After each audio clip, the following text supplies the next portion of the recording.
Welcome back to the Sports Trigger, everyone. Today we are going to be discussing a little debate on whether Serena Williams could beat McEnroe in tennis. Travis, are you ready? Let's get into it.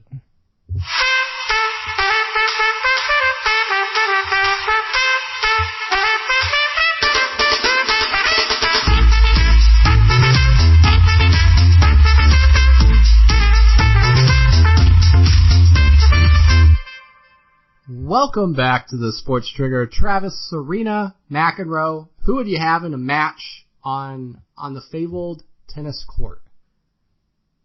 I love this just because we had an episode earlier that we recorded of Serena's greatness, and there's no doubt, she is a great tennis player, hands down the best women's tennis player in history, in my opinion.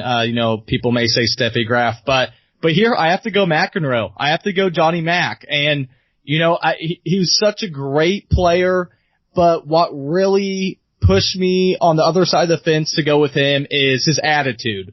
I loved his attitude, just how emotional he was, how real he was. And I mean, Serena shows that as well, but I just love how gritty he was. He didn't care what other people thought. He always said what was on his mind, and he was great. He backed it up, and I have to go with Johnny Mac on this. Well, and to be fair, we're talking about McEnroe being the same age as Serena, right? If they're going to be matching up. Correct. No age difference. Yes, okay. Correct. Not presently. Okay. Not presently. Yeah, correct. Yeah. In their prime. I was going to say, then Serena would have a pretty easy match, I think, right now. But let's be clear here. I'm also, it's McEnroe in the time. No matter how you want to slice it, McEnroe it's not like he was some slum, out there playing tennis. He had 155 titles, 77 singles. He won 7 of those were Grand Slam titles. I mean, yeah, he's going to beat Serena Williams.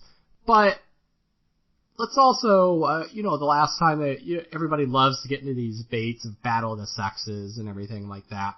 The last time one of them took place, it was 55-year-old Bobby Riggs versus 29-year-old Billie Jean King. I think that's her first name, Billie Jean or whatever, King. And King won. Yeah, I think you're right. She won. Yeah. But you're talking about 55 to 29 years old. So,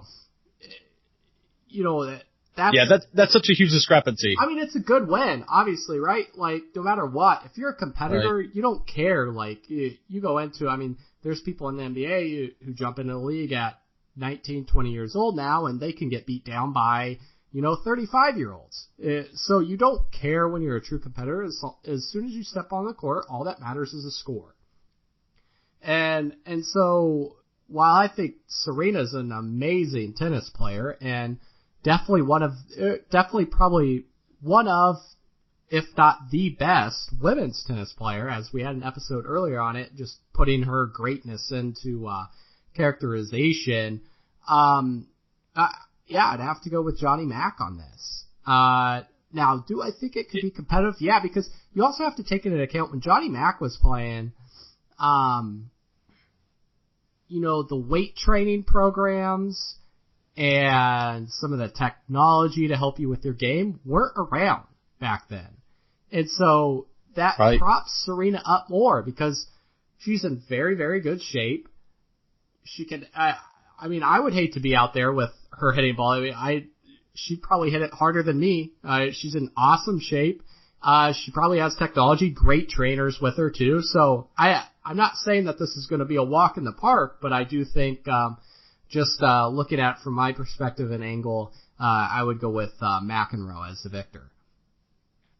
Yeah, and going along with what you said, actually, you have to take in consideration the different type of training program that's offered, and especially to build up your muscles, so on and so forth. So I definitely think that it would be close. Like you said, it'd be no walk in the park, but, you definitely have to go Johnny Mac, and considering what he did, with what was offered to him, he's not in Gatorade commercials. He's not drinking Gatorade like Serena is.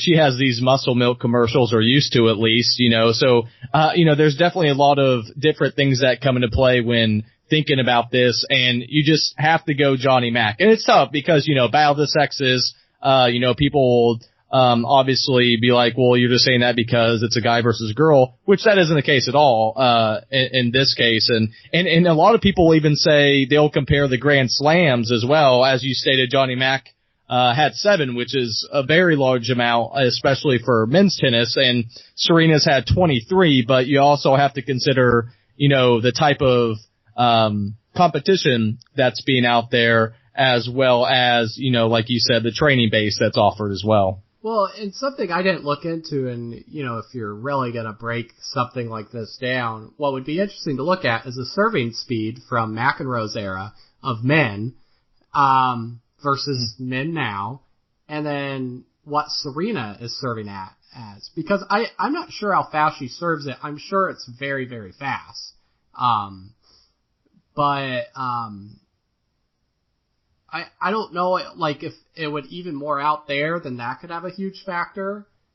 Because if you're going from playing, if you're going from playing Little League basketball, or Little League baseball is not the same, but say, if you're going from a league that's pitching 80 miles per hour to 85 consistently, and then you jump up to even a league that's just pitching 90 to 95. That's a pretty big difference.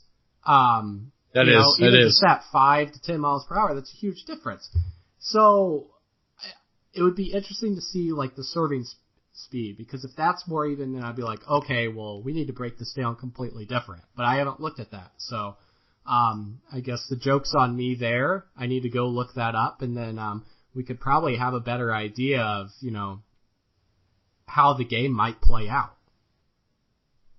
Well, and one last thing that you just made me think of is the equipment that's available. So I wonder, the type of racket that's used. I wonder if that makes a huge difference in terms of speed and being able to hit the ball and so on and so forth. So that's something I'd like to look at. That's a sports science question right there, as far as comparing the two different years. Yeah, they need to take a racket from back in the 80s and 70s and then compare it to today's. But I don't know. We need somebody who has good tennis knowledge and good tennis research there to back us up. So with that being said, guys, thanks a lot for joining us on another episode of the Sports Trigger, and until next time.